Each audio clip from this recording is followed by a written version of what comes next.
Estamos na sede do Instituto Plínio Corrêa de Oliveira, em São Paulo.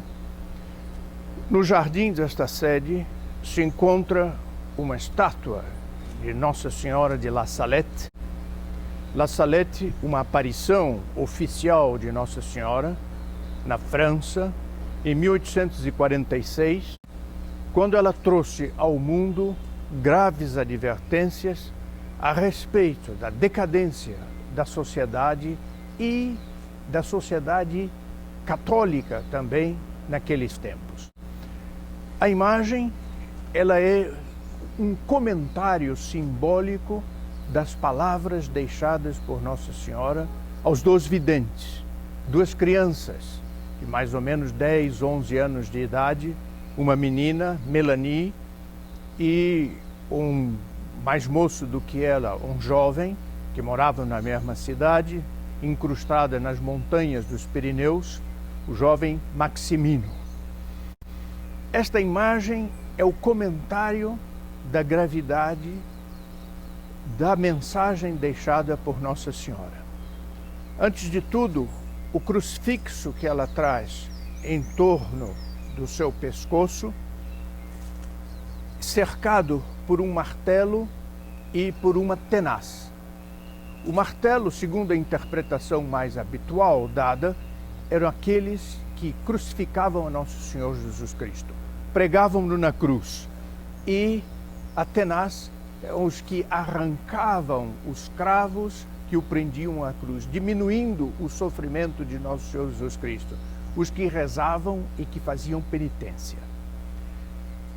Maria, Rainha do céu e da terra, Maria que tem, enquanto Rainha dos anjos, um poder imenso sobre todo o universo, aparecia aqui numa simplicidade de camponesa, pelas suas vestes, pela posição do seu corpo, uma simplicidade suplicante e quase que vestida como naquele tempo se vestiam as empregadas domésticas. Portanto, Nossa Senhora significava que ela estava ao serviço dos seus filhos. Ela vinha pedir, ela não vinha ordenar. Ela fazia uma súplica a seu filho e sem deixar para os católicos uma ordem, sem deixar para eles uma prescrição. Ela olha para o céu suplicante, em toda humildade. Os seus lábios entreabertos significam a súplica que ela faz. O movimento do seu pescoço não podia ser mais humilde. De modo nenhum é altaneira.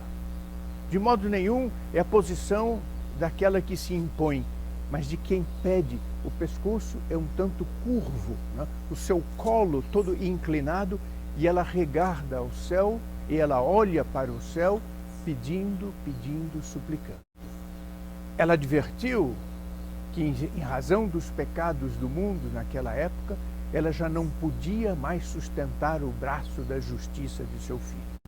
A justiça hoje em dia choca aos ouvidos nossos homens modernos, que achamos que o perdão de Deus é obrigatório e que ele vem em todo caso.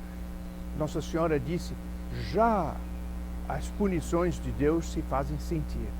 E atenção, é preciso que nós nos curvemos e aceitemos a punição de Deus, que ela é muito didática, ela faz parte da sua misericórdia.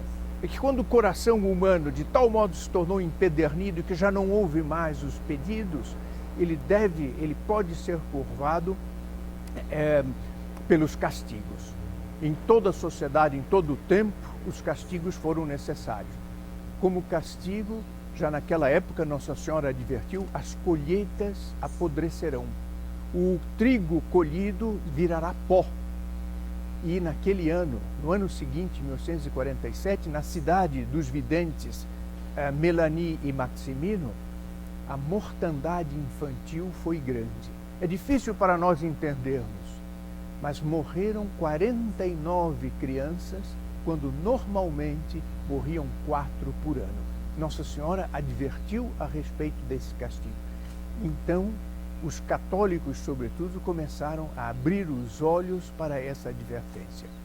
Um avental que mostra a simplicidade com que Nossa Senhora aparecia. Vejam a posição dos braços. Não é um braço de quem ordena, não é um braço de quem proclama, não é o braço de quem afirma qualquer coisa. Ela esconde as suas mãos, ela aperta o seu braço contra o corpo, como quem diz: eu não tenho mais nada a dizer, isto é tudo, eu já fiz tudo, por favor, ouçam a minha súplica. Braços que não se movimentam mais, apenas eles apertam a si mesmo, dizendo: aquilo que eu digo é verdade, o que está no meu interior é inteiramente certo. Ela quase não se move. Nossa Senhora, para deixar bem claro que ela vinha do céu, as roupas, na simplicidade com que nós vemos, eram, no entanto, luminosas. Brilhavam, segundo os videntes, mais do que o sol. As rosas que aqui vemos, elas emitiam do seu centro uma luz maravilhosa. O menino Maximino, encantado, tentou pegar uma dessas rosas, mas não conseguiu, porque as rosas evidentemente não eram desta terra. As cores eram celestes. Ambos não puderam descrever a cor e o sentido que causava na alma deles, a impressão que causava na alma deles, a beleza das vestes e a beleza das rosas de Nossa Senhora. Este diadema era um diadema de luz, todo ele com pequenas flores, como se fossem diamante, e que se movimentavam enquanto Nossa Senhora falava, quase que num comentário às suas palavras. Olhemos o perfil desta estátua, que é uma cópia da estátua oficial de La Salette. Nossa Senhora, ela traz sobre a cabeça uma touca. Esta touca também era característica dos camponeses ou das empregadas domésticas mais simples. O fato dela vir do céu, eu repito, é ressaltado pelo diadema esplendoroso e de uma indescritível beleza que nós vemos na sua fronte. Mas a touca confirma o uso do avental que eram reservados às pessoas servis daquela época. Mas o perfil de Maria, deste lado, é mais eloquente ainda do que quando visto de frente. Veja, o pescoço se inclina, ela olha para o céu, a cabeça se inclina levemente para a direita, e ela está nessa atitude de súplica. Era o desvelo da mãe que suplicava a seu filho do céu, nosso Senhor Jesus Cristo, para ter misericórdia, para ter piedade dos filhos na terra que andavam muito mal. Havia muitas blasfêmias. Mesmo a gente simples do povo, normalmente levada a um catolicismo mais fervoroso, blasfemava contra Deus, contra os santos, contra a Virgem Maria. Ofendia particularmente ao coração de seu filho, ao coração de Jesus, o fato de trabalharem aos domingos. O domingo é o dia do Senhor, reservado à oração, reservado ao descanso. E eles trabalhavam na ânsia de ter maiores lucros ainda. O coração de Jesus se sentia muito ofendido. E depois de tantas advertências, ele pensava em castigar a humanidade. E ela dizia: já quase não consigo segurar o braço da punição de meu filho. Mas pedia ainda oração, penitência, emenda para que esse castigo fosse evitado. Este perfil merece contemplação, porque a súplica, a bondade se exprime aqui inteiramente. Ela não pensa em si, é uma pessoa, a estátua dá essa impressão, ela está inteiramente posta em Deus e na súplica que ela faz. Ela não se importa com aquilo que se passa a ela, tanto é que ela se despiu das suas dos seus símbolos, das prerrogativas de rainha que ela tem, para aparecer do mais simples modo possível. A touca de Nossa Senhora aqui é mais clara ainda, na sua simplicidade e na sua compostura. Mas o dorso de Nossa Senhora se vê também a humildade e a súplica. Os seus traços virginais se mantêm inteiramente, mas ela está posta, é quase que curvada. A ideia que se tem é de que ela está de joelhos, é uma posição própria a quem está de joelhos, embora ela apareça de pé. O laço é muito bonito, muito simples, mas muito elegante.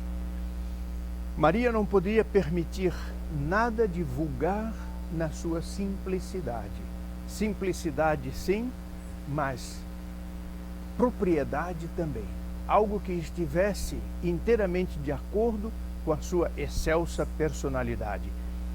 Há uma elegância no porte de Maria, há uma elegância na mocidade. Ela aparece aqui muito jovem ainda, e que fica inteiramente adaptada à preocupação, à súplica que ela faz, intercedendo para os seus filhos, para evitar os castigos que sobre eles pairavam. Ela é a imagem da súplica misericordiosa para que seja evitado um castigo. A pedagogia moderna tende a não falar no castigo e a mesmo dizer que Deus não castiga. Ora, em Fátima, é uma aparição bem posterior, Nossa Senhora falou em terrível castigo de âmbito universal. Na Rue du Bac, Nossa Senhora da Medalha Milagrosa, quando ela dava a medalha, ela advertia que a monarquia, o governo ia cair em Paris e que as ruas de Paris seriam ensanguentadas. Aqui em La Salette, Nossa Senhora falou do castigo também, como um ato de bondade e de misericórdia. E ela aparece toda misericordiosa, humilde, humilíssima, suplicando a seu filho que evite esse castigo. Nós devemos confiar nela, sem limites, para que o castigo seja evitado, mas antes de tudo, para que exista a emenda dos costumes tão desejada por Deus no mundo de hoje.